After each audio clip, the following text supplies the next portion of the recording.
Looks like it's time to wrap this build up.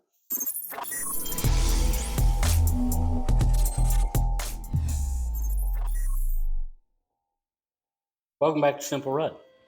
On this episode, I'm going to do my best to finish the build up. Now that means putting the panels on, finishing my last two ARGB connections, and filling the loop. Now, to do this correctly, I did go through and do an air pressure check, right? So my top loop, my CPU loop, solid, no air leak whatsoever. I do, however, have a small air leak on my other loop, and I'm not entirely sure where that's coming from. I tightened up a couple fittings. I replaced one of the 45 degrees that seemed a little wobbly. So fingers crossed I caught it there. However, I do have to fill it up and make sure that these two up front don't leak before I put my front panel. Because once the front panel's on, those are going to be even harder to access. And they're already pretty damn difficult. I don't want to make it any harder. Now, before I go too far, don't forget to subscribe. Comment down below what you think of the build. And, look forward to more content. I'm doing weekly videos for this guy, so, should be a couple months into this build at this point when you're seeing this. For me, I haven't even started releasing the first video, which should come out April 1st. So that's when that build started, but I want to do a sim rig in the future. I need to do a shop PC for out here once I get Wi-Fi out here properly. So there's plenty of content in the future. I just need to figure out what that looks like. And they're all going to be some form of computer build. Maybe not this wild, because this build taught me a lot, and that is that I'm not quite at this level of building yet. But how else do you learn, right? Besides pushing yourself further than you think you should go. And this build tested my ability in a lot of ways. And I'm very happy with how it came out, and I want the damn thing done. So, the first thing I need to do in this video is start throwing some coolant in there. And I went with EK. Now, I've only ever tried two different coolants, right? I did the acid green for Wayne Tower, which was EK, loved it. Ran it for 2 years, probably should have changed it out, so it kind of looked like poop at the end. But it didn't gunk up anything, didn't stain anything, no issues whatsoever. Then I went with Mayhem when I did my Vader build, and it stained the hell out of the block, stained the tubes. That could just be my bad luck, maybe I didn't mix properly, whatever. But it was enough that, I want to give EK another shot. And I kind of built this, Assassin's Creed idea off of this blue, which kind of reminded me of Valhalla. Now, Valhalla is more of a teal, and I tried finding a teal color, and I couldn't. And I could have got, the custom coolant coloring stuff from EK and made the teal, but then looking at it, the teal didn't really match all the red. Maybe it would have. I don't know. Whatever. I talked myself out of that. And I went with this blue. So let's get some blue in this game.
And with that, the loop is filled.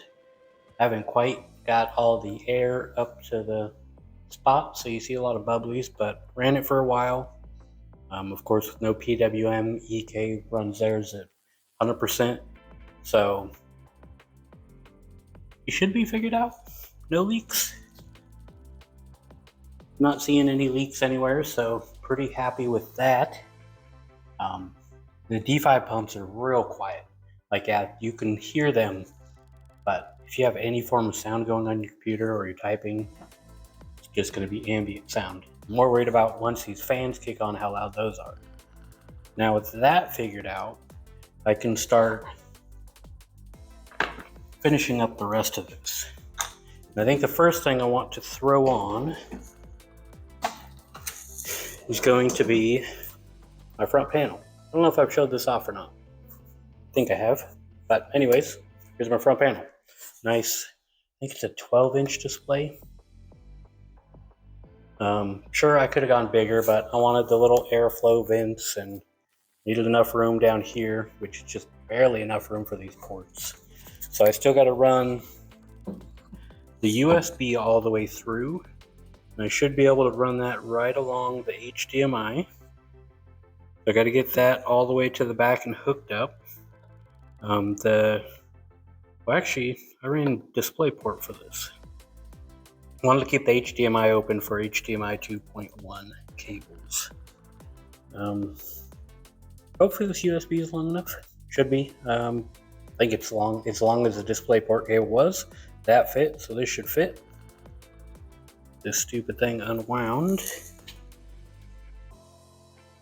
So I'm not doing a great job of showing you guys this. There's this little slot in the front that I can start to funnel this stupid cable towards the back, and it's connected, thankfully. Now, so for one thing, my HDMI cable was too long, so I now have two 90s, a mini to an HDMI to an HDMI, and then the cable, and that worked.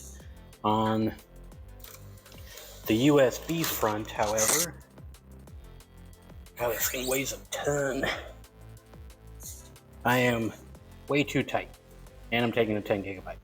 It'll work for now to get everything set up today, but I already ordered an Amazon 1-footer, so I can run it up to where it goes and give it a little bit of slack without it getting too wild, and without having to take the whole thing down and rerun a whole new wire.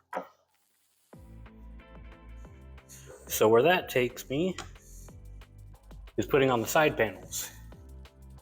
So I'm going to start with the back. Now, I haven't showed you guys in video format the final paint job. I have showed Instagram, so it's on there, it's on my Facebook. It's not wholly a secret, but I haven't brought it out on the video. So let me grab the back side and pop those on.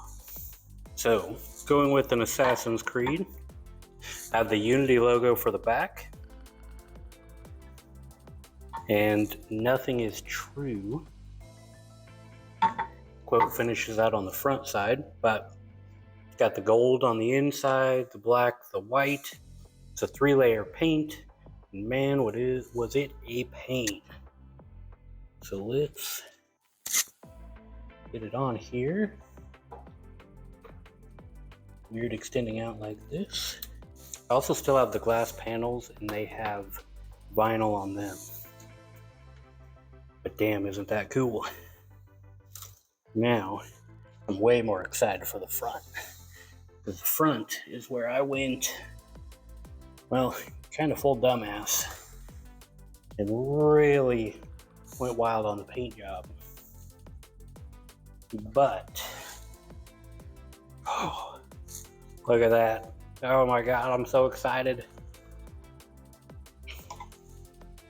So the other fun part, I guess, is figuring out how I want to run this through everything.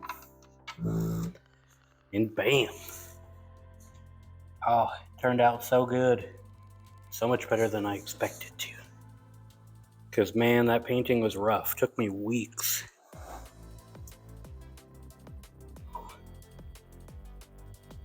Extra weight makes this thing not want to slide anymore.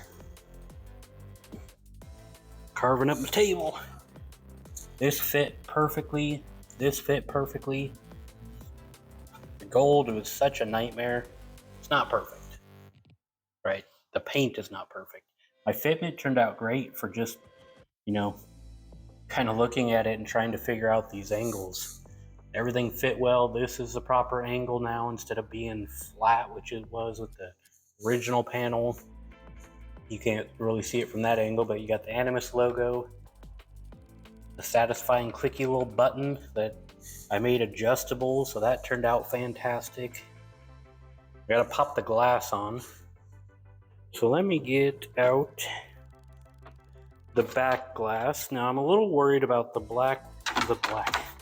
back fitting.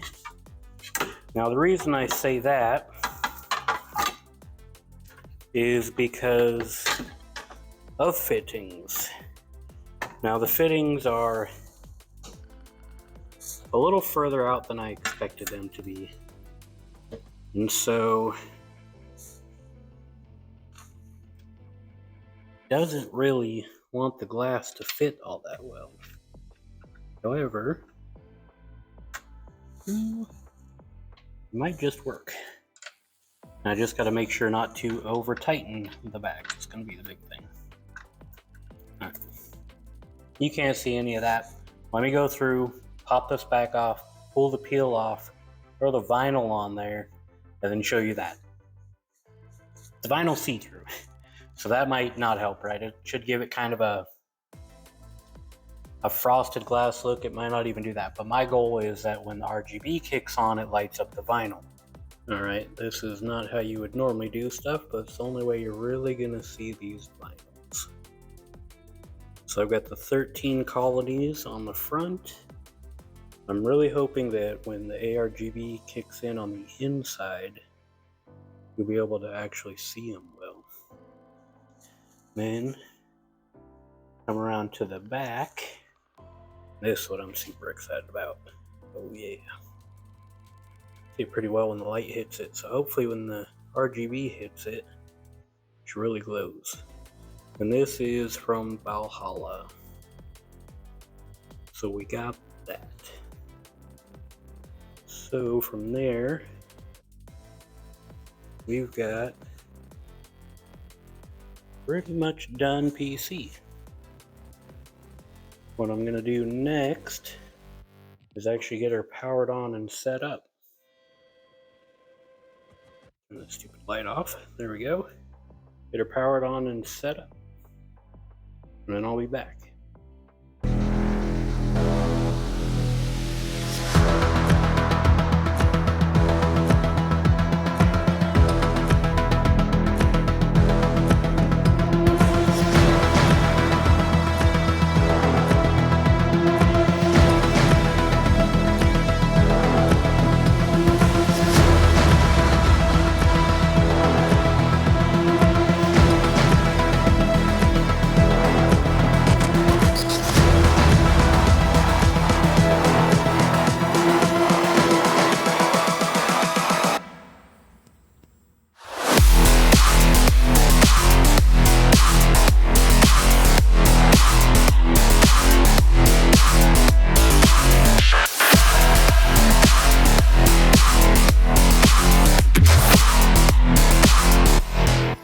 The Animus is finally done.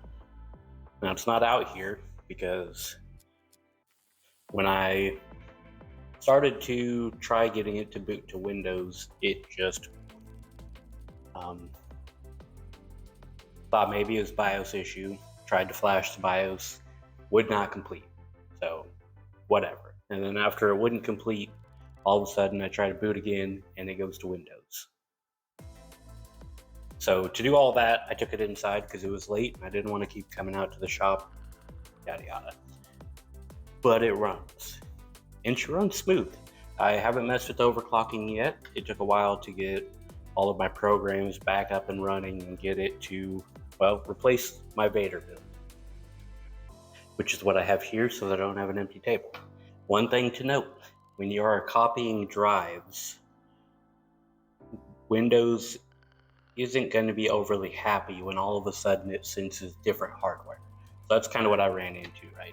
It's expecting a 9900 KS and, you know, a Z390 and a 2080 Ti, and it got none of those things, not even close to those things. So Pretty sure that was the issue, and then it just worked. So I'm happy with that. Um, I can say maybe it was the BIOS. I don't know. Maybe it was just a training issue. I don't know. I let it sit here thinking that maybe it was RAM training, but like 15, 20 minutes would go by and it still wouldn't boot. So I'd try it again. I did that like 3 times before just like giving up and taking it in the house to try it overnight. Lessons learned from the build. 16mm tubes kind of suck. They look great-ish. They're definitely more difficult to bend. They don't bend, in my opinion, or at least my skill level, they don't bend as smooth. You can still kind of see where the bend starts. That could just be, inexperience on my end. But I've never had that issue with 14 or 12mm tubes. Sometimes overkill is difficult. I put a lot into that build, and to date, it is far and beyond what I thought I could do, and I'm really happy with it. But I put months into that build, right? Like, this was my previous build before it. I'm not an overly experienced builder. I'm just someone who takes on a challenge and forces myself to learn before going on to the next thing. So that's what the result was. I'm really happy with the build. It runs so smooth. I've never had a computer run SolidWorks that just flawlessly, I guess. Seamlessly, I don't know how to put it. Quickly, well, run it that well. And I work on new workstations at my job, doing mechanical design all day. And those don't even run as smoothly as that 4090 does. So I'm very happy with that aspect of it. Haven't got into much gaming yet. I will soon. Also, not seeing the temperature on the graphics card or the CPU. I haven't seen it go above like 45. Rendering videos, time's way shorter. I did have to mess with my top 2 fans. So the 12 fans I had linked to Lee and Lee's little controller guy. So I both keep those low RPM pretty much throughout, because there's so much cooling capacity in there that's not really a problem. And if it is, it's a button and I can change it over. However, my top 2 fans just run off of your normal PWM. So when things start to get a little warm, it just skyrocketed. So dial that down. Now she's quiet. I'm happy with that. So the question is, what's next? Well, what's next is I want to do a sim rig. All right, so I've been researching that for a while. I'm going to continue researching. I've got a pretty good idea what I want to do. What's difficult and what I'm struggling with is what to do with this for the sim rig, right? It's not going to be a 4K sim rig. I'm going to use my 2080 Ti because, well, I have it. So this build will be torn down, and it's either going to go back into Wayne Tower. I'm going to mod that for a 560 instead of the 480. I think it can be done. If not, I'll find a way. Or I'm gonna do an entire different build. Comment down below. What would you do? You want to see Wayne Tower revived, or you want to see something more sim rig-ish?